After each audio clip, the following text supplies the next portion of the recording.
Good afternoon, everybody, or good evening, and welcome to our Black History Month panel event. My name is Natalie Johnson, and I'm the Administrative Director for Equity and Community Health at Mass General Hospital. We're so excited to bring you this filmmaker panel discussion in partnership with World Channel. This virtual discussion about mental health, parenthood, and overcoming grief and trauma in the Black community centers around the documentary film, The Death of My Two Fathers. At the end of the event, please take a moment to fill out our survey. You'll also find a list of grief and mental health resources should you need them. Now we'll turn it over to our moderator for tonight's event. Dr. Eugene Lambert is an instructor of medicine at Harvard Medical School and an associate physician in medicine at Mass General Hospital.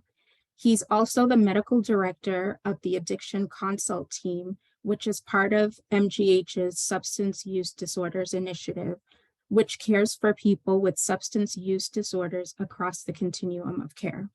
His clinical interests include healthcare disparities and community-based inequities in care delivery to people of color with substance use disorders, and the interconnection between adverse childhood experiences, substance use disorders, and intergenerational trauma. So now I turn it over to Dr. Eugene Lambert. Thank you, Natalie. For today's panel, we're taking a look at the death of my two fathers and opening the conversation around mental health, fatherhood, and dealing with loss and grief in the Black community. A quick note, if you have any questions, please add them to the Q&A box, and we'll try to get to as many as we can at the end of the discussion. Before we begin, let's take a look at a trailer of our feature film, The Death of My Two Fathers. Now I want to tell you about my father, William Richard Guy. He was my first hero. Well, gang, it's probably been about 4 days since I found out the news that the disease has its clutches into me. So I thought I would sit down and do some of these tapes to be left behind, you know. Filmmaker Saul Guy never watched the videos his dad left behind until 20 years later, when he was a father himself. What I didn't realize about watching the tapes was how much I had avoided them. I love you guys. I love you guys so much.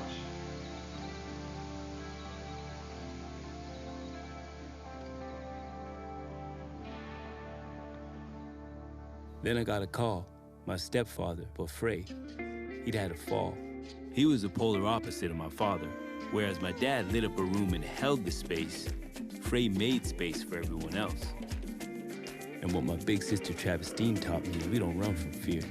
And instead of running away, I ran to it. Fatherhood, family, and a journey of self-discovery. When you begin to understand more and more of where you came from, you have a deeper sense of who you are. The Death of My Two Fathers on America ReFramed and streaming in the PBS app. Now let's welcome our guest. Leading this conversation is filmmaker Saul Guy, joined by psychiatrist Dr. Ronke Pederson, Director of Research Equity for the Clinical Trials Network and Institute at Mass General Hospital, and James Jimmy Hills, host of Java with Jimmy, a live stream show on well-being and community advocacy in Boston. Let's start by introducing our filmmaker and director, Saul Guy. Welcome, Saul. Let's talk about why you decided to make this film. Well, first of all, thank you all for having me, and thank everybody for joining, whoever's out there in Zoom land. We're together, which is a beautiful thing. I think in a lot of ways, this project chose me. It was one of these things that I'd been looking away from for so long. And when a series of events happened in my life where I saw some similarities around what was happening in the country when my parents decided to leave the country, where I was at in with my children and fatherhood, and not having my father with me and with us anymore. And I began to, I got pulled to watch the tapes. And once I watched them, I realized there was something there for me personally. And I believe deeply that we heal through creative practice. And so I kind of mustered the little bit of strength I had and went into a place that I was quite intimidated by. But as I took a first step, I realized there was many more, and a world opened up to me that wouldn't have been available to me if I didn't look into the lineage of my family and to try to understand my father's story so I could understand mine better. So I'm very grateful for the entire process, and the fact that it became something I could share with the world is really a bonus, because it was truly a process for my own. Say this gently because there's a lot of words around this now. We'll get into it a bit more, but around my own healing. So I'm really grateful, and again, I'm thankful to be here. What do you hope people will take away from your film? It's a great question. I mean, my hope is that people could understand the importance of their own family story, and the importance of documentation, which could be a conversation, which could be recording some audio, which we got these phones, recording some video, but telling our stories. And the story does not have to land. We're fortunate it's landed in this place of a platform to share with the world. But often the things that we assume, small things that may seem meaningless to us in family dynamic, can have huge implications for people to understand and know about themselves. When someone is, as we all kind of, there's we don't look at it, but we look at it and we shy away from it. But the one thing is promised that to all of us here is we're all going to go one day. The only question is which one is going first, and then which one next. And I know it creates some discomfort, but I think when you begin to understand that, begin to understand the importance of understanding your story, knowing who you are, so you know where you're headed. That I hope that fathers and people who have fathers, which is all of us, can ask questions of each other and create space for more nuance in the spaces of where fatherhood is. Perhaps it's a bit of a monolith, like you're either good or bad, and that just doesn't really cut it anymore. And in this space of, I also hope that in the space of where we're asking for, as men, to enter in a place of more emotional understanding and openness, God willing, this is something that can be a spark to conversations where we can share how we feel and what we're scared about and what we want to be celebrated for, At the beginning of the film, you show a tender moment with your son about what you hope this film will mean for him. Let's take a look at that clip. So my name is Shakur, and I am your son. So I'm your dad? Yeah. What's that like so far? Good. I like having you as a son. I like you having me as I like that you're my dad. Oh.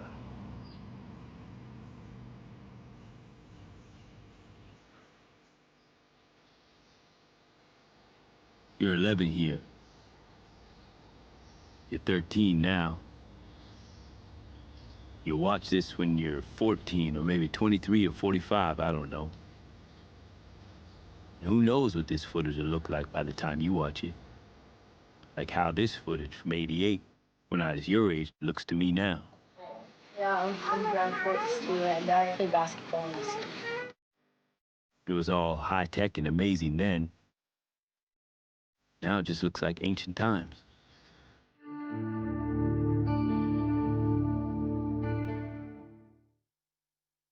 Let me ask you, what does this film mean to you? I mean, the fact that I have that moment with my son, who's now actually 16, will be 16 in a month. It's a month away from his 16th birthday. I think it means on a very personal level, to be honest, that how would I have known that my father, by having the courage when he was facing death to record and tell his story, which I didn't have as much visibility on because of a myriad of reasons, none of which are anyone's fault. You think you have all the time in the world, but he had the presence of mind to sit down tell his story and record that on old VHS tape. And that was a gift to me and my sisters. I'm a brother who's passed now, and to our entire family. And how could he have known that I worked on this with my whole family, that we would be able to make that into something as an offering, as a letter to his grandkids that he never got a chance to meet. So I think it's about sharing our family story, sharing where we come from. There's been all sorts of archivists in our family. Uncle Jimmy, who was in the film, who actually recently passed as well. We lost him in December. And but if we wouldn't have all those photos or all the story of Waterloo or these things, if he hadn't have taken the time and connect us back to, I'm getting messages messages from family I didn't know I had. They're seeing this and they're seeing people they recognize. So there's something about knowing where you're from and understanding your story that gives you a sense of self. And so I think that that is a gift unto itself, and we were able to do and confront some things that as a family perhaps we weren't willing to look at, because I think that over time, when you lose people, you tend to sanctify people in death, and we forget that everybody's complex. You can love someone, you can understand their complexity, and within that complexity, you begin to understand the totality of a person, and perhaps you can be a bit more gentle with yourself. And my kids they're like, yeah, Dad, you made a movie. Cool. They came, they looked at it. But I know that maybe when, like I say in the film, when I'm long gone, it'll mean something. Maybe the kids, the family members I'll yet to meet, will never meet. It'll mean something to them.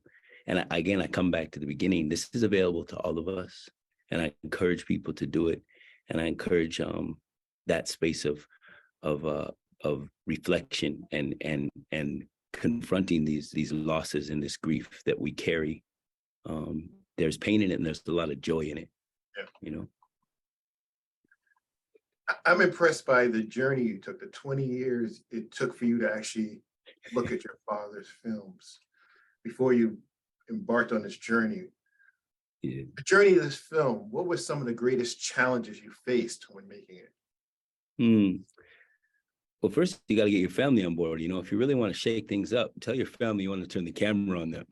But they all were supportive in their own ways. But what happens is when you ask these questions, it brings up things that maybe have been uncomfortable to talk about. So we created a space for conversation, we had to get some support for some of those conversations. And then I think one of the most difficult, the most difficult thing was watching the tapes initially, because I had them for 20 years and I couldn't watch them. I forgot about them. I had them for a while. What's funny is I had actually had the tapes with me. I used to pack around. I'm in the airport right now. I had a bag up, traveling around the world, and I always had one of the tapes with me, which I found I didn't realize, but I always had a DVD with me, almost like a totem that I was carrying around as the piece of my father, as a protection or something like that. And when I found that was the hardest part, was to watch him. And then when I watched him, I understood the magnitude of what I had to do, because I had to return to the places where my father, where he was born and where my family still was. And that trip to Kansas City, that first one, you see it in the film, I was coming up with all sorts of reasons why. I was like, I got to the airport, I almost ran out of the airport. I got on the plane and almost got on the plane. I got to the airport in Kansas City and I almost started making up a story about how my plane didn't come and I needed to head back. And eventually what happened when I did arrive to my sister and to my big family that's there, all my nephews and nieces, cousins, they threw a party for me. They were happy to see me. The story I had created in my head about how they perceived me was not the truth of how they were there to embrace me. They were proud of their uncle that lived in, and their cousins in Canada, and what we have been up to and the things they'd seen us doing around the world. So often the stories we create that create barriers to our own understanding of who we are and what I would say our own path towards self-discovery and growth are stories that our mind is creating because it's as a sense of protection, but those stories aren't real. The mind is just there to survive. But if you go to the heart and you go to that openness and I had to find humility, I had to find understanding, I had to really be a good listener, I had to be present in the process of making something and not hold ambition and outcome. The process of creativity is a way to keep yourself present and invite people into a process of shared understanding. And I received so much from the film that all the things we're doing, this right here, the fact that this group of talented, incredible people wants to spend some time talking about what this may have meant for them and it relates to their family. I'm humbled, I'm overwhelmed, and I'm honored, because it truly, and I say this gently because I can only understate it to perhaps overstate what it's meant. It changed me, fundamentally changed me. And I believe these things are available to all of us. Yeah, we appreciate your film serving as a vehicle to have these conversations and link generation now and in the past, creating a future for all our loved ones. Let's move on to the next topic, family and identity. Let's take a moment and watch the next clip about the meaning of family. What does family mean to you? I feel that's all I got in the world is my family. Oh, family is everything. Family is the one who loves you. You know, no matter who gave birth to you, you're our brother. Can't nobody take it. Can't nobody take it. I'm not me without my family. Just us all come together again. It means a whole lot, and you're my little brother.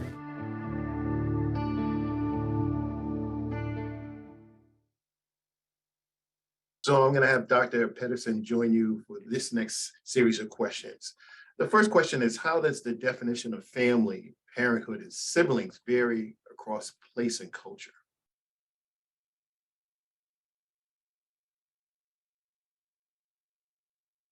Are you asking me that, or you want to ask you guys? I've been talking a lot, man. Anyone else want to grab that one? Okay, I can start.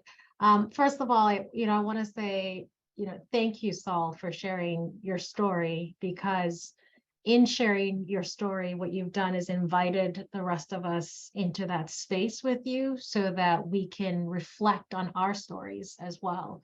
But I think there's something about the film itself. If you haven't watched it, you have to go and watch it, share it with your family members to watch, because I think it's worth thinking about the individual path that you have, Saul, but also then this community journey that's happening around you, and you as kind of this messenger in some ways of these larger stories all around you. And I want to tie that to how we think about our mental health as well, because there's this issue of connectedness when we're thinking about what racism and discrimination has done to our families, whether we're talking about the separation of families 400 years ago, and that disconnection that happens, and that disconnectedness, and how that then translates into this sense of, who am I? What is my language? Where do I come from? What is my purpose? What is my value?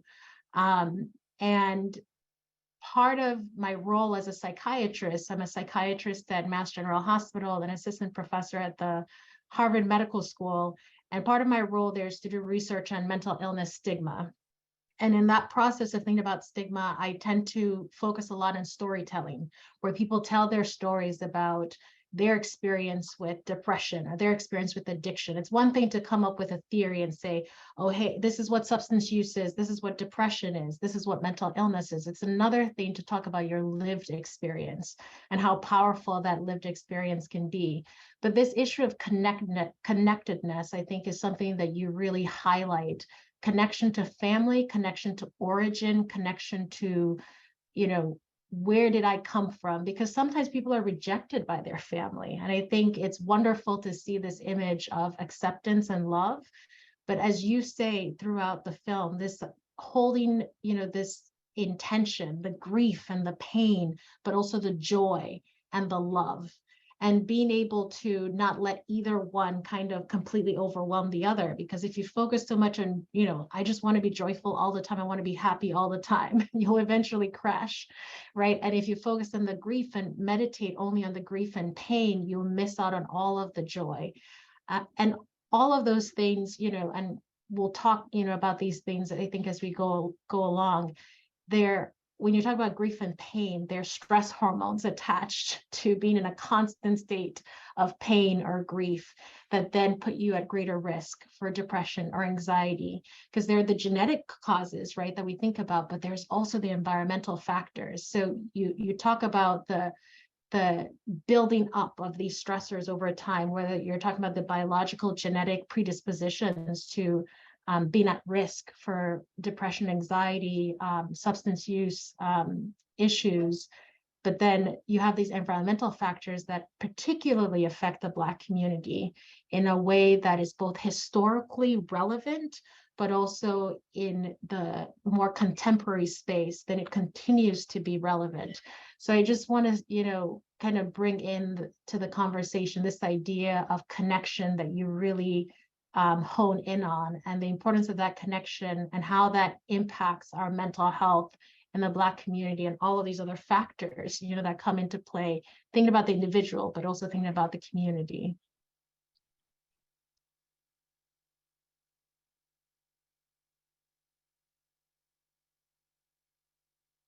What can we learn from our family history? What are the lessons that can be learned and incorporated in how we exist in this world as Black individuals? I'll start with that one as well. I think one of the things I wanted to highlight in this conversation is the fact that when I'm taking a history, and anyone who's in the mental health field, whether you're a licensed clinical social worker, psychiatrist, or psychologist, you're always going to take a family history. In fact, throughout the entire healthcare field, we take a family history. It is more in-depth when we're talking about emotional well-being and psychological health. That family history is significant, like I mentioned, from the biological standpoint. I think it's somewhat obvious why it's significant from a biological standpoint, but it's also significant from a psychosocial standpoint, because you find, that when we know what people have experienced, so if I'm doing family therapy or marriage therapy, you map out this sense of what context were you in, what was modeled for you, what did you see every day. And when people say things like father like son, or we have all these expressions, and children from day one are looking at their parents constantly and getting feedback about how to act, how to be, how to behave. Am I doing a good job? Am I not doing a good job? But I think family history is so significant in the health field for a reason, but even more significant when we're talking about our mental health and our emotional well-being.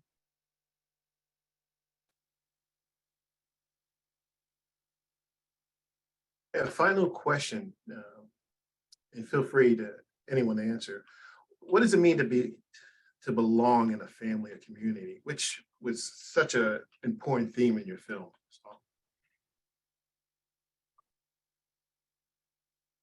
Yeah, I'll say briefly that, I think belonging, as in the panelists would know better, the health practitioners would know better than me, is that I think belonging is a human need, and without it, it's a health crisis, a mental and which becomes physical health crisis. We want belonging. It's why we tend to so much time inside of these devices, because we're reaching out because we want connection.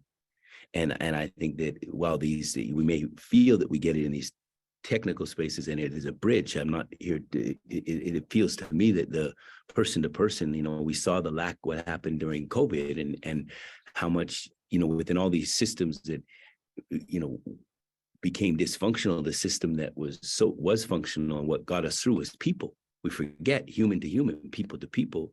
So your family dynamic, I think it's why it has so much of it brings the joy, it brings the pressure, these things, because it's our first place of connection. And should those places of connection be challenging or helpful or harmful, healthy or challenging, we will go through trying to rebuild those same connections, because we're always seeking that.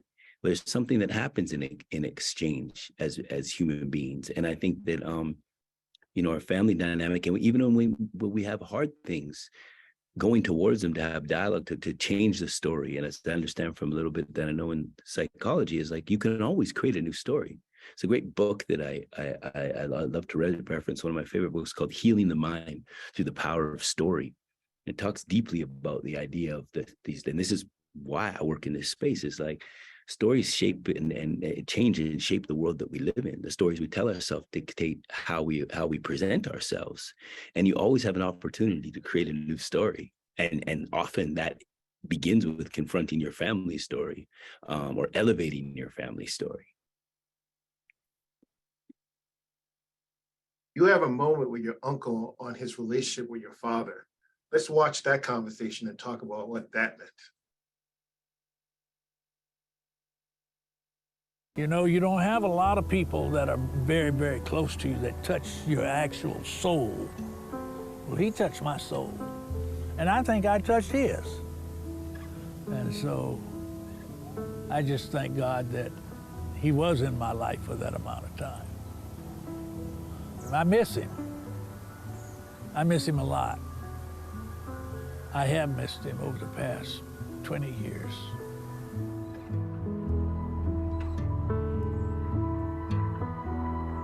I'm glad we made this trip, man. Yeah, it's wonderful.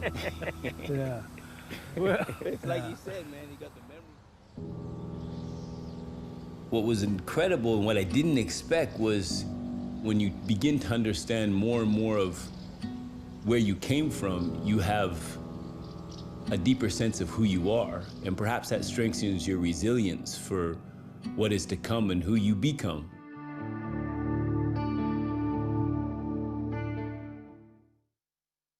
Let's continue with our same two panelists and address this question. How do the complexities of multiracial identities impact feelings of belonging? I'll let Saul start with that question. I mean, I think that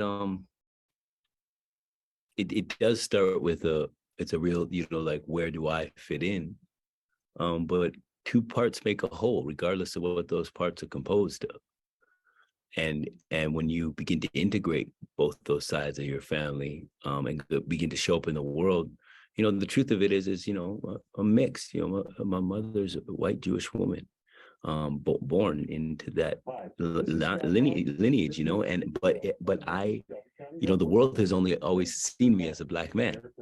That's the truth of it. So the Black community was always a place I could, go towards that embraced me.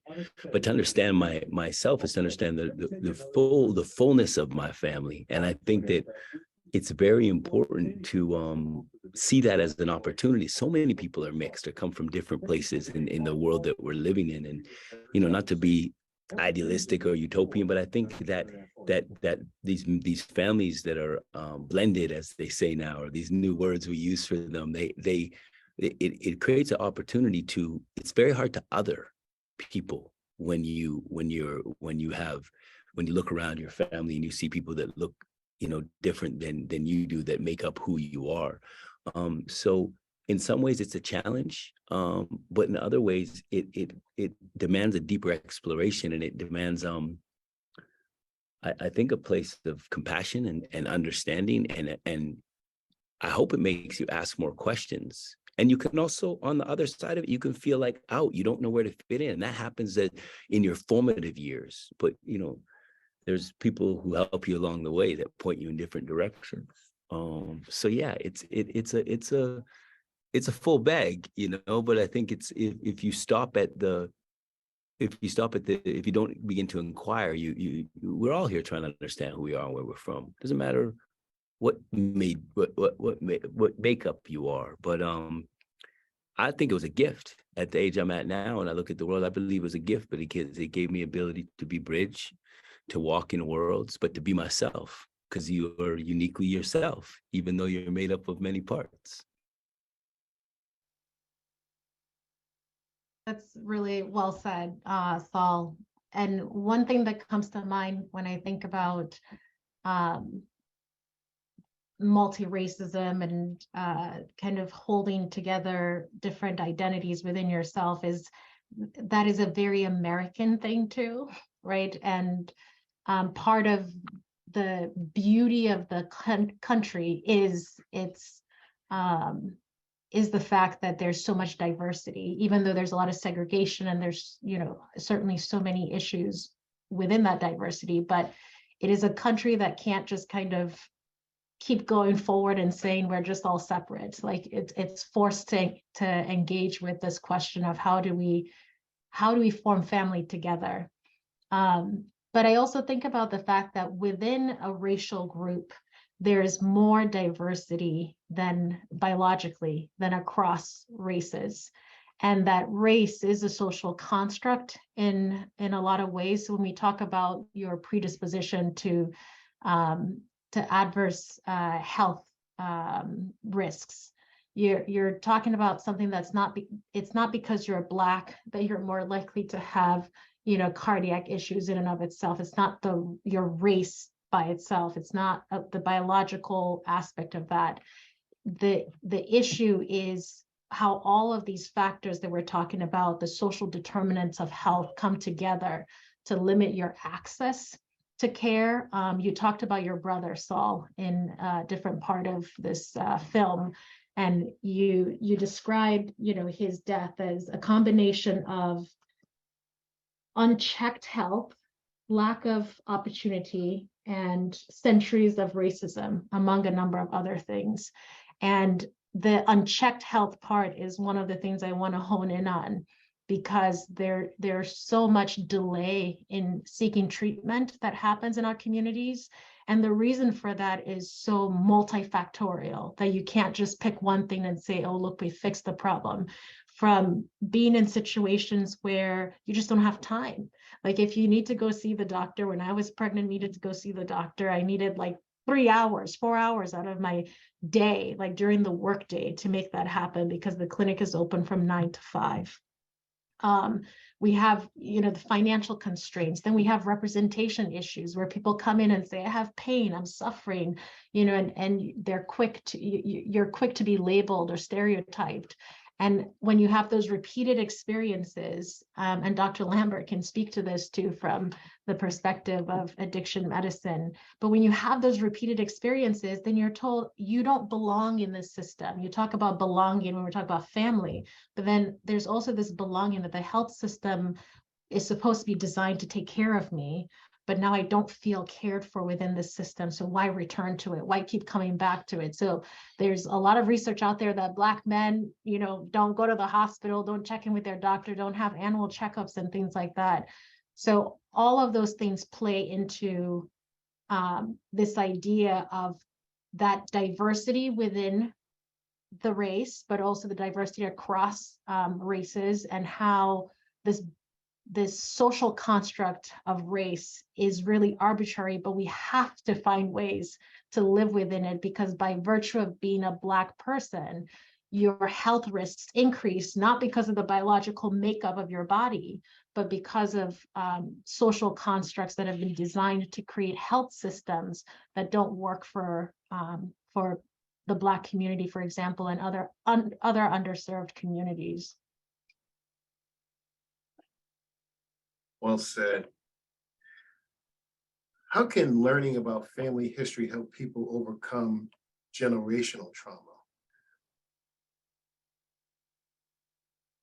The thing about generational trauma is the other side of that is generational, joy, right? I think we got to be very mindful and careful when we have this we've created a space where we can talk about our emotions, and we can talk about things that maybe social circumstances that we weren't able to speak about. And it's great that we can talk about intergenerational trauma, because it's real, it's passed on. The doctors here would know better than me. At the same time, there's beauty that's passed on, there's joy that's passed on. So I love to kind of be those things. And what I found is that when you go towards the things that what I found is repeat cycles. I think that happens for all of us.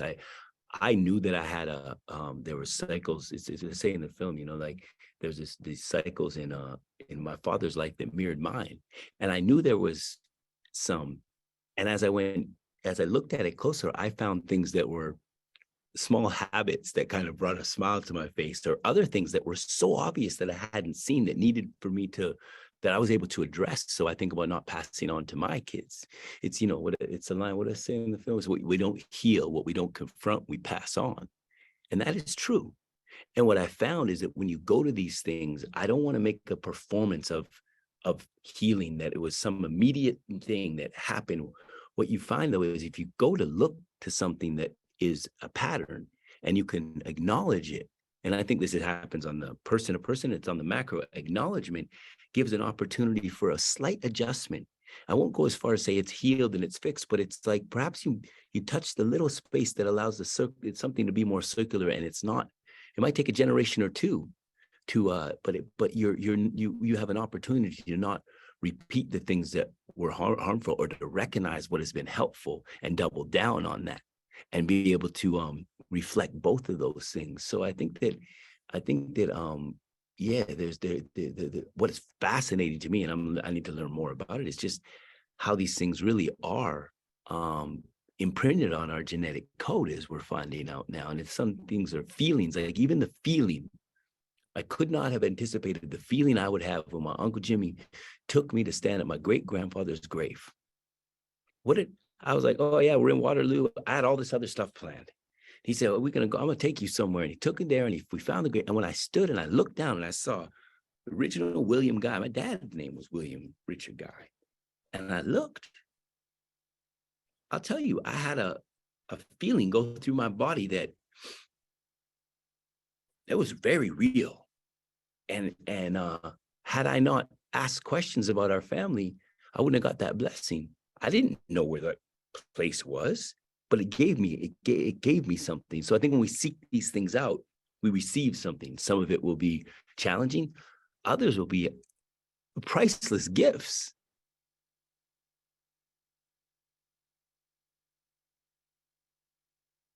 What are the impacts of choosing self over family as a survival mechanism? And I think that theme resonates among our people, among our communities for generations, trying to achieve something better for ourselves and our families. But what specifically did that entail for you, Saul? Yeah, thank you. I think what was interesting is that we were speaking about this when we were preparing for this, is that there's the line in the film where my father says, I always knew I'd do something different than the people around me. I didn't know what that was, but I knew I'd do something different. And it struck me when I watched the tapes, because it's early on. He says it really, really when he first sat down. He acknowledges his sickness and that his time here is limited. And then he starts to recount his memory. And he had this feeling as a child. So what's a kid in, maybe he's 10 years old with that memory. I'm making that up, but what's a kid from the South? What's he going to do that's extraordinary? Is he going to become a ball player? Is he going to become rich and famous? Is he a doctor, lawyer? And what he did that was extraordinary was he broke the cycle that he was in. That was a generational cycle for as far back as we could remember or count. And what I mean by broke it is he got out of that cycle simply by leaving the place that he was in, simply by when he saw the world, when he went off to during the Vietnam War, and he came back and he saw the world widening, and he was asking questions of himself. And he saw that if he returned to Kansas City, that there wasn't anything there for him. In fact, what he said in the tapes that didn't put it there is he thought he would die there. And he was dealing with some addiction issues that he picked up maybe overseas or maybe whatever it was. And he needed to get out. But his getting out and breaking that cycle, he wasn't able to be there for his first two kids. So on a certain level, that makes it, makes a statistic, he's a bad person for doing that. Well, he chose himself. And it also had a ripple effect this way into making it difficult and keeping some of our family in here. And it had this other ripple that did for me and my sisters who were raised in Canada, created a whole new world where I grew up primarily in a safe place. There's a lot you could say about Canada and America and the difference. I grew up in a small town in a safe place. And the small town he was looking for was not that much different than Waterloo. That's what he says. He said, I was looking for Waterloo.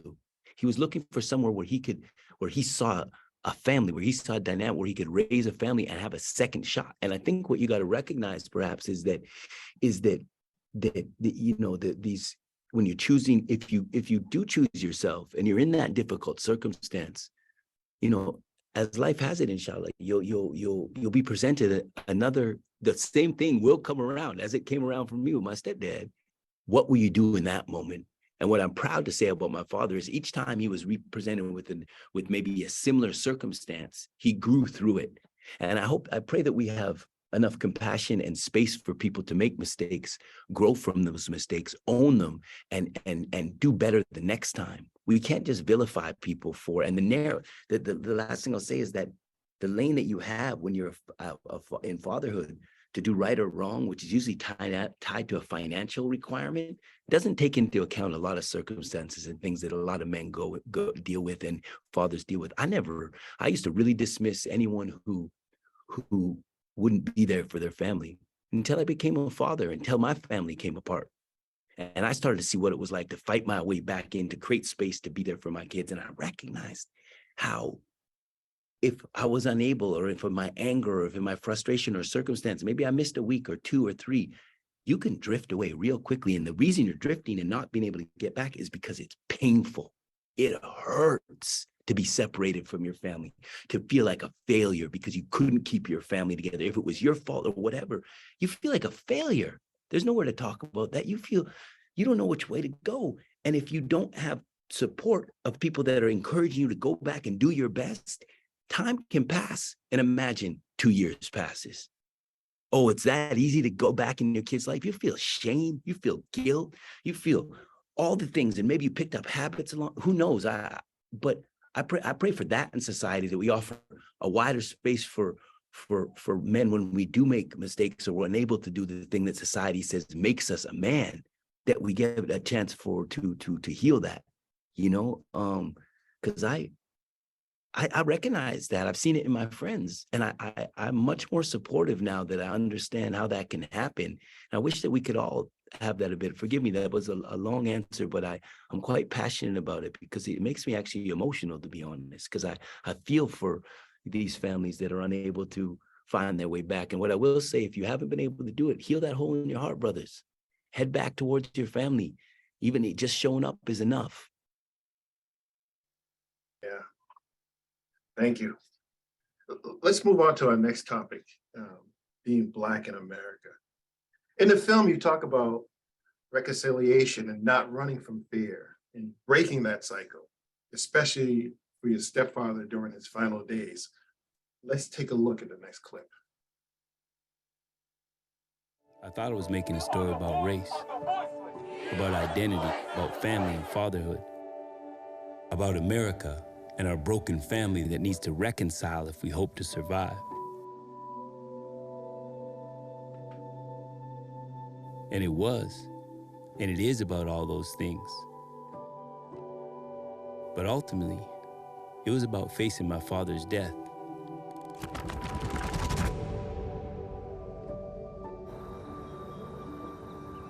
And what my big sister Travestine taught me is we don't run from fear. I was about to repeat the same thing that I did when my dad was sick, which is I ran. And instead of running away, I ran to it.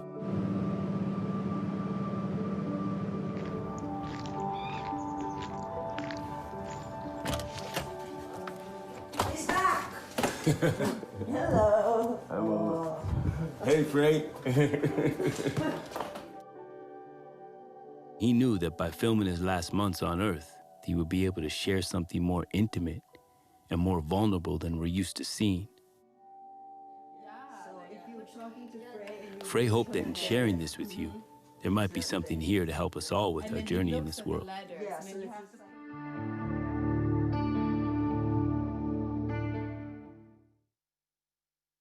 I'm going to open this section, this topic, to all the panelists. How does systemic racism shape opportunities for Black people in America?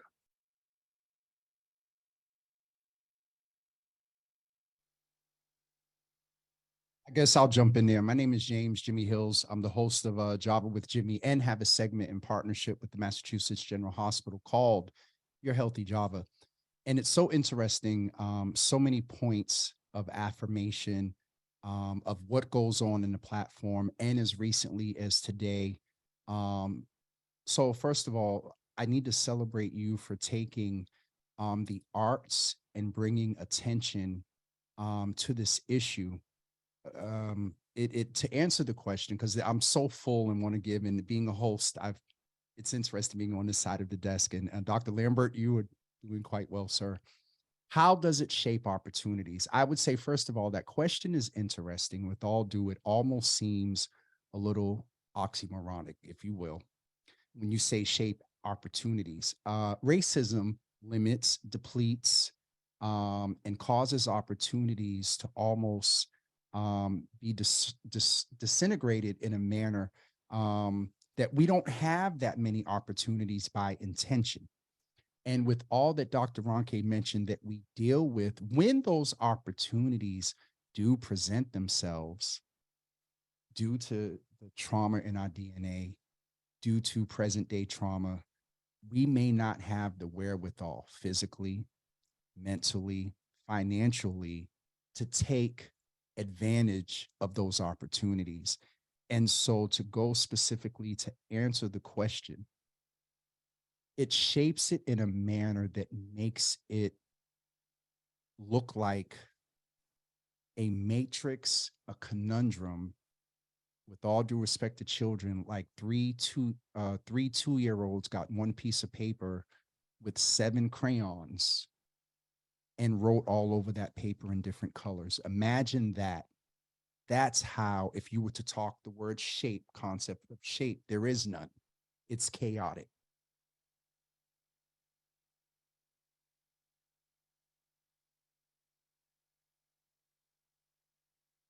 And when I think about systemic racism, I think about how hard it is to have a family in the first place, like without any external factors, how hard it is to be a mom, to be a dad, how hard it is to fend for your family, provide for them, just universally having family, growing a community is hard.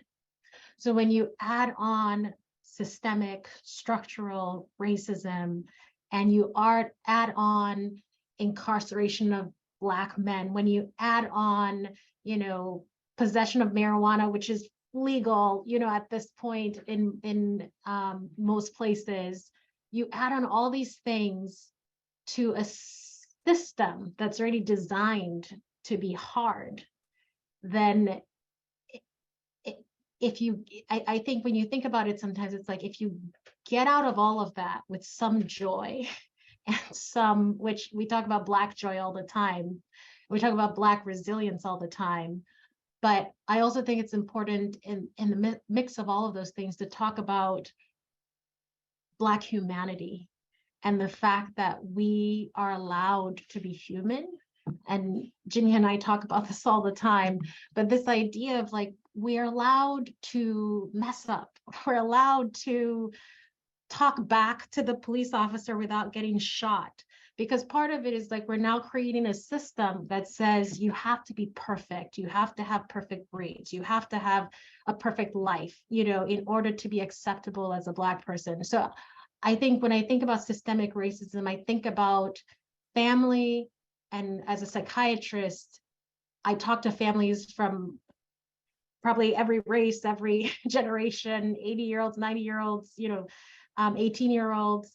And in all of those spaces, being part of a family, even if you have all of the resources in the world, is hard. And then you add on this issue of you're starting almost in the negative as you're trying to climb up that ladder of joy and peace and shalom, which was one of Saul's earlier names, which means like peace, tranquility, and all of these positive things, like when you're trying to climb up that. So there's so much there about how it's not so much about having an excuse, but understanding the reality of trying to forge family in the midst of racism. Let's talk quickly before we move into the next topic. What community supports exist for counseling for individuals of color? If I could chime in, because Dr. Ronke can speak to it from a community, of course, because she's part of the community, but also professional perspective, it's limited. It is limited. And I say that in the context of the fact that we know us. And oftentimes, we are more inclined to accept information, and that's with anyone, but we as a Black people, because of real history, we tend to accept information and go along if it comes from those that tend to look like us and at some point identify life experience. If you get to the point that Dr. Ronke said of getting past all of that and then get ready to go to a therapist, if that therapist does not have cultural competence, DEI, what it's called today, and does not understand the plight of the Black man that comes in and says, yo, I can't take it no more. I'm off this. Now, we got to weigh the relationship and we got to really weigh the words, but someone without the life experience of that person may not know how to dig a little bit deeper to find out if that is SI, suicidal ideation, or if it's just a brother just in one of those days. And so you got to have the clinical training, of course, to be able to ascertain that, but then you also got to have the life experience to understand the vernacular of this population. So to answer your question, it's limited because we don't have enough Black and brown therapists. And those that do, I seen a sister the other day, the 22-page MBHP application, no, not disparaging any entity, just an example, it's a long process for them to be approved. And so when they make that achievement with all that Dr. Ronke mentioned they went through, it's a lot. And I'm sorry, I'm because this is a lot. Sorry. No need to apologize. As we come to the top of the hour, let's move on to our next and final topic, overcoming loss and grief. Our last clip today touches on love, loss, and purpose. Let's take a look.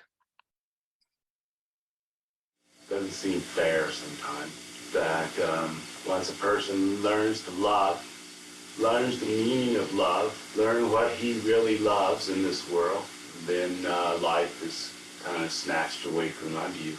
Once you've achieved that, well, maybe it's time up. I don't know. But I want to let you all know, and I love you all deeply, very deeply. I hope when you guys look back on your life, you're able to find some good times. When you look back in your childhood, you're able to see that there was love there. Your love, it's always good times. Hope you're able to say that about your own dad. Huh? He gave you some of those times? I hope.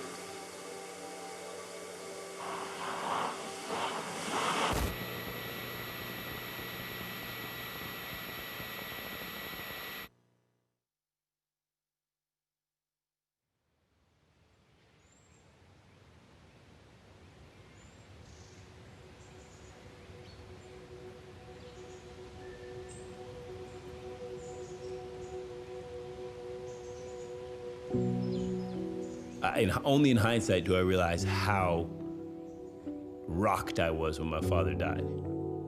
A lot of things that had made sense that I was chasing and running after, the things I was aspiring to be in the world, they didn't have as much meaning. I had gone to Africa for the first time, and I saw the beauty of the world and the tragedy of war. Reporting live and direct from Freetown, Sierra Leone, West Africa. UN voted Canada the #1 place to live in the world right now, and Sierra Leone is the last. That commando say this picky a first and I will for big now taking and put on top of the cotton tree root. Now chapa. I started really seeing and feeling the world. Then I came to a very clear understanding that if it wasn't good for people and my father wouldn't be proud of it, then I could no longer be a part of projects that didn't check those two boxes. And that undid a lot of things that I'd been doing in my life. And it became a guiding principle for me moving forward. I wanted a family, I wanted kids. I had a friend in Germany, and he casually mentioned to me, he said, yo, you see my friend Ina while you're in town? He wasn't there. And sure enough, I ended up at this bar, and this waitress was at the bar, and she was cool. I started talking to her. It turned out that this was the Ina that my friend Tyron had told me about. I would think about you guys. I would imagine what it would like to be a father. I would imagine you. Mother, father. We made mother, you. I know. And I turned out pretty great.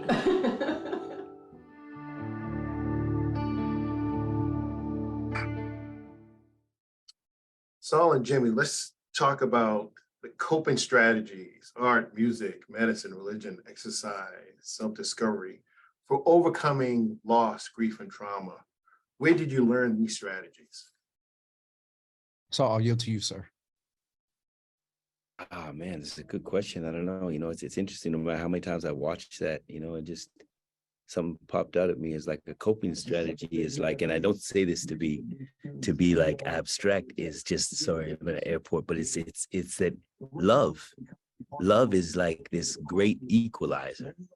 And like, but understanding how you actually begin to love and let love in and love yourself is it's kind of hard life lessons almost, so I think about that. I think about asking for help. I think about something that I used to that I thought I was very dismissive of, which was therapy. I thought that was not for me, and I used to honestly make fun of my friends who were in therapy, and that ain't it's. And now I'm the biggest advocate. When you have a space to go to where you're not judged, there's this stigma around, we don't need that. And it's like, it's just because we're made to feel like if we show any sign that our sensitivity is to some sort of weakness, but in fact, it's our biggest strength. When you begin to get in touch with your sensitivity, you find a way to, instead of trying to almost push down the people that you love and kind of hold them here, you find that the way to really find your manhood is to elevate and lift up the people that you love and stand in support of your loved ones, of the women and family members that are in your life. Because she was there, I spoke to her today, I've got, me and my kid's mother, Ina, like, doesn't come full circle in the film, but we stuck through it, man. I talked to her today. She's a family member. Yeah, we didn't make it in a traditional family way, but we raised these kids together. She's an incredible mom. Without her, my kids would not be who they are. But we pushed past the things that were in the way that did separate it and made the family have to find it a different way to configure itself, but we didn't come apart. And she said to me, one of the things I always remember, she said, to raise a strong boy, nurture the to raise a strong man, nurture the sensitivity in a boy, and to raise a sensitive woman, nurture the strength in a girl. And I would encourage those kind of approaches. I thought that was such a brilliant thing she said to me. And I do my best to honor her and all the family members that I have, and to realize that I think the biggest thing is, I'll say this and pass it to Jimmy, is like, as men, sometimes, maybe this is people in general, but I know for me, like, it took me a while to realize that if I wanted people to understand me, I had to express myself. I had to talk. I couldn't expect people to read what was in my mind and then be upset with them for not understanding me. I know it sounds juvenile, but it's kind of a bit of a life hack. So Jimmy, I don't know what you might want to add there, but yeah, I'm a big therapy advocate now as well. I'm a big therapy advocate as well. That's one of the pillars of the platform of Java with Jimmy, moving in wellness. Dr. Ronke has been a guest. Dr. Lambert has been a guest. Saul will be a guest very soon as well. And so to answer the question, Dr. Lambert, to be very quite honest with you, it was in tragedy and crisis. That's how I got on the road and got into understanding. I've always been a man of faith. And I can see in one of the comments, it says most Black people who need professional mental health care do not live in areas where Black therapists are available. Prayer often misses the mark if the situation is critical. A European must do. And I come out of that belief that, go to the altar and pray about it. And early on, there was something that I used to say, you can go to the altar and you can pray about it, and you can get delivered in that vernacular of the Pentecostal apostolic Christian movement. But to maintain that deliverance, you need to go on lay on somebody's Black couch and do the work. And so religion has its place. There are studies Dr. Ronke can speak to, Dr. Lambert as well, that having that association in religion is good. It is somewhat therapeutic. Music is another thing for me. I love to sing. And so when I know my neighbors aren't home, I turn the music on and I'm in here Singing. I want to get into yoga. One of the major things that we miss about our mental health and health, I'm trying to give up Haribo gummies. I'm trying to give up sugar. I'm trying to eat right. I'm trying to hydrate and walk 30 minutes a day. And so those are the things, Dr. Lambert, as much as we talk about this in Your Healthy Java, oftentimes when I'm sitting and looking at the camera, guess who's looking back? And so to be very honest and transparent, I am in the process of better self-care and doing what it is that I need to do to continue to be an asset to my community. Fantastic answers. In our last few minutes, let's take a look at some of the audience questions that have come in. For Saul, to you, how does the visibility of death contribute to our experiences in life? Does the invisibility of death within the community manifest in noticeably detrimental ways, namely mental health, healing, etc.? And that is Jessica. Yeah. Sorry, thank you. It's a great question. I think that without accepting our mortality, we live a life running away from, we celebrate birth as we should celebrate death for a life well lived, and if we get a chance to see it coming, and I think that in recognizing, understanding by facing death, by turning and facing the loss of my father and other losses I've had along the way, I say this gently, but and I can only say this now, but I had the fortune of losing a lot of people because it made me value what each and every day, and that is when you facing death can be a very liberating experience. And I think in general in society on a very macro level, someone said the other day, and it floored me, that our inability to recognize and accept our own mortality is directly related to our denial of climate change. I was like, what? If you think about that, it's very interesting. So some of the things that are the most, that are coming, that have the most threat, that, as Jimmy's talking, like, our health, these things, we kind of push it all away as if it's not going to happen to us. And I think that by facing that, confronting it, talking about it, being able to understand what some of those things, what we could do to maybe be healthier, and at least for the time we have, you never know what's coming, but I would encourage everybody to face it. And the best place to face it is in the losses you've had. And a quick note, is there someone I saw in the chat, there's someone said, if I'm still in touch with my sister, Travestine, is absolutely. That my big sis, I'm with her. Yeah, it was her birthday the other day. I wished her a big happy birthday. And here's another one. Again, you do these things, you get blessings beyond that. This film would never capture. She was married recently, and I got the opportunity to walk her down the aisle. So how about that? If I hadn't gone down there and got over my fears and faced my father's death and understand what was mine too, that wedding would have occurred and I wouldn't have been there. Or some of my nephews, they come and visit LA, they wouldn't have known I was there. So yes, absolutely. She bosses me around a lot, as she should. I'm her little brother. Here's a question for all our panelists as we wrap up what has been an exciting and profound discussion. How do we overcome stigma regarding accessing mental health services? That's from Alexandra.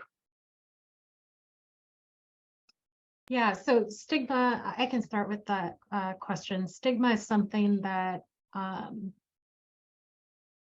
one researcher and research has put it as, sometimes it can be worse than the illness itself. So that if you have depression or anxiety, bipolar disorder, alcohol issues, or any other substance, sometimes the stigma of that thing can create more of a devaluing process to us, to our bodies, to our psyches, than the illness itself. And so I start with that because I think it's really important that we don't dismiss the role stigma plays. And part of the way to overcome that is to understand that mental health is health. And there's not this distinction that we have between physical health and mental health is a fantasy. There's not a distinction between what's going on in your brain and if you're somewhat religious, your soul, and what's going on in your physical body. We have research upon research showing that even something like spending time in prayer and meditation alters your brain connectivity. We have research showing that stress levels and depression impact neuroplasticity, meaning how your brain grows and regrows in order to make useful and meaningful connections that allow you to think clearly and, you know, function well. And so first and foremost, remembering, and I hope it helps people with that stigma piece, that your mental health and your physical health are not two different things. That is a historical journey that we're still on to get to a point where we start to have what we call parity in how we approach both of those things, because we have the research showing that there are these direct connections, that this dichotomy is not real. The second part of that is, in order to be the best self that you want to be, that thing that you're striving for, you can't skip out on your emotional health and your mental well-being, whatever you're striving for. So if you think about it as betting on yourself, that taking advantage of therapy resources, medication if you need it, is a way of betting on yourself and being able to bring the greatest gift in many ways you can give yourself, which is self-care. And part of that self-care can't happen if you think, well, so long as my heart numbers are good, I don't have to deal with my depression, because the truth is depression will eventually affect those heart numbers. And trying to approach it, you know, from that standpoint of understanding that this is a choice you're making, and such an important choice for yourself to get to where you need to go. If I could jump in there and say that more conversations like this is one of the tenets, the pillars of your healthy Java, is to have real conversations, name some of the barriers that have existed over generations. Let, again, Black and brown folks see people that look like them, who are therapists like Dr. Ronke, who are internists and medical doctors like Dr. Lambert, and, you know, another variation of filmmakers, you know, like Saul. And so really having a conversation with our community about the importance of this in layman's terms, and basically keep it real with the fact that if you don't, you could die. Puffy had the voter die. And, you know, and so if you don't address your health, of mental health, of which mental health is a part, the other piece is, I just have to go a little bit deeper and say, is that the stigma cannot be, we can't have negative experiences when people do get over the stigma and go into spaces to address their mental, to maintain their mental wellness or address their mental illness, and they are treated in a manner that the stigma brings, the concerns. And so I just needed to highlight that as well, because I'm sure we have some clinicians in the room. I want to say, as we talk about the final summary and closing this wonderful discussion, this is just the beginning of a conversation. So this for us should be using Saul's movie as a platform or vehicle to have these conversations moving forward. It just shouldn't be during Black History Month. It should be doing every day, which reflects the struggles that Black people go through in this country historically and today. And moving forward as we create a newer normalcy for our own children and their children. I would just like to take a moment and hear some final thoughts from our panelists as we close this wonderful discussion. I think I'll go first, because I'm sure Dr. Ronke and Saul are going to, you know, lay us out. My final thoughts are, one, I agree with you, Dr. Lambert, and I don't think we say that in a manner that's a reflection upon anybody that's sponsoring or doing anything here. Let's keep it 100. And since 2020, since George Floyd, for Black folks, if you remember 2021, Black folks were celebrating Black history. It's like, no, this is 365. And so that is very, very real. I think entities like MGH and World Channel are being intentional, but this needs to be 24/7, 365, 7 days a week, because we live it. So I just want to say to you that for other Black men to see your transparency around relationship with their father, around love, around the reality, and please excuse the vernacular, but baby mama drama and stuff like that, for them to see someone be real and achieve, this, I think, can have a huge influence and be used in a curriculum in a lot of father-friendly and parenting programs.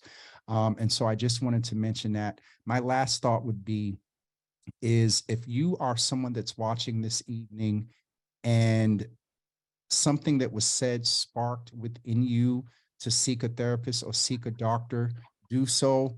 MGH, others that are out there, do so. Seek a therapist. Will be real. Sometimes seeking a therapist is like dating. You got to go a couple of times to find the one that works right with and for you.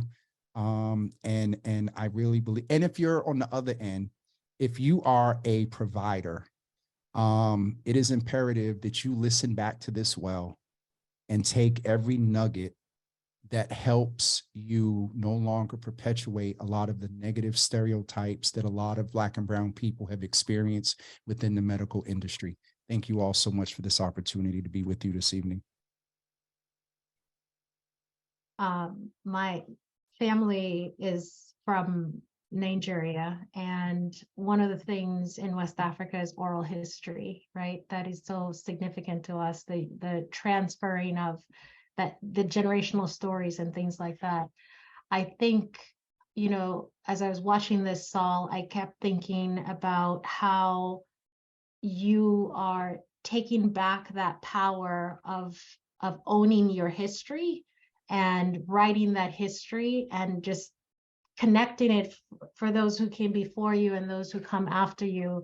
And that way of telling stories in our community as Black people is so significant. And now that we have technology, and now, you know, we can't just rely on oral history, we sort of want to leverage the role of technology, because that's what our kids are looking at. They're going to be looking at videos and film, and, you know, they want to see images to absorb information.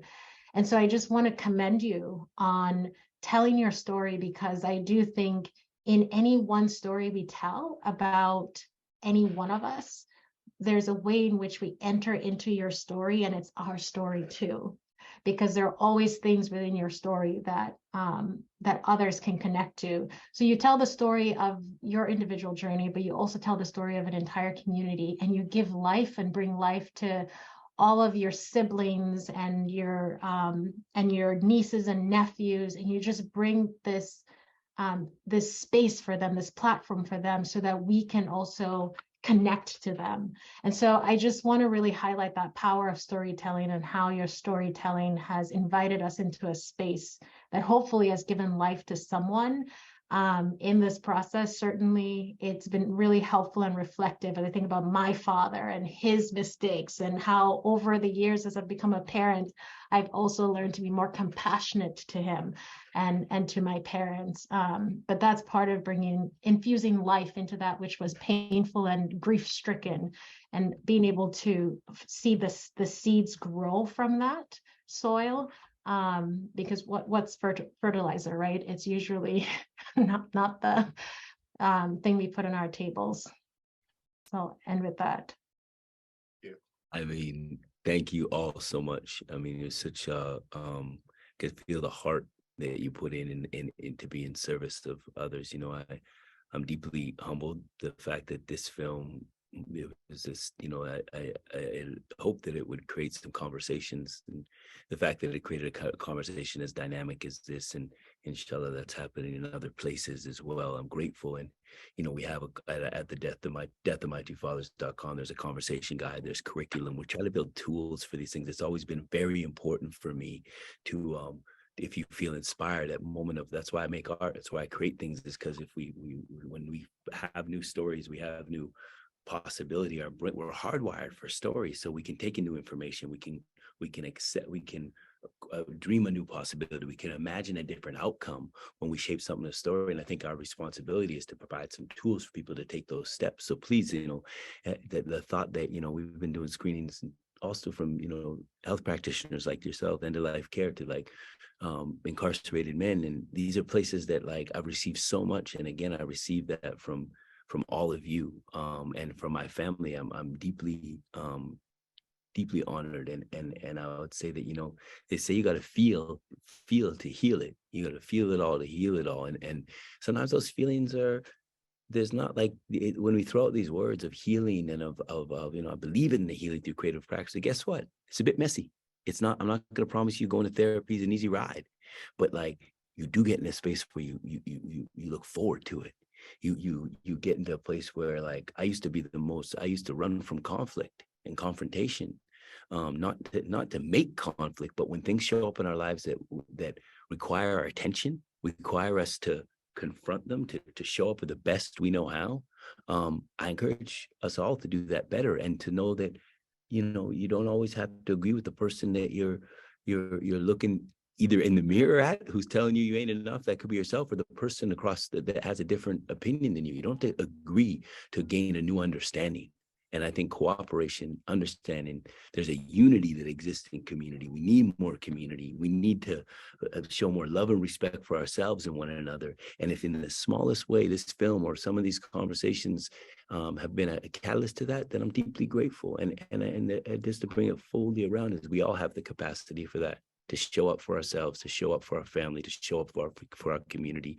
And thank you for creating this space for this conversation to happen. You know, I'm in Memphis today, and I spent the day in the community trying to understand and learn about what has happened here. What is this historical significance of what has happened here? How can we be a part of learning and understanding so that we don't put this on the laps of these young ones? We're responsible for that. We're at the age where we held hands with our elders and our youth, you know?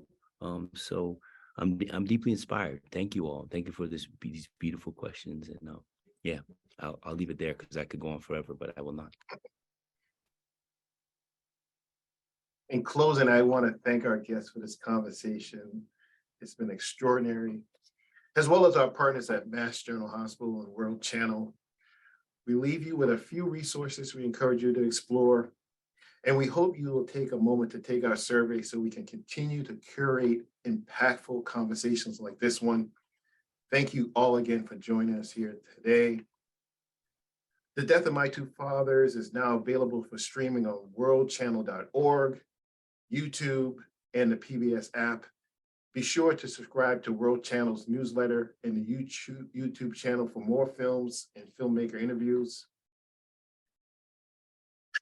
I'm blessed to have moderated this and listened to our very insightful guests, and I feel my journey has been more pronounced because of this film. I thank you all for joining us this evening. God bless. Take care.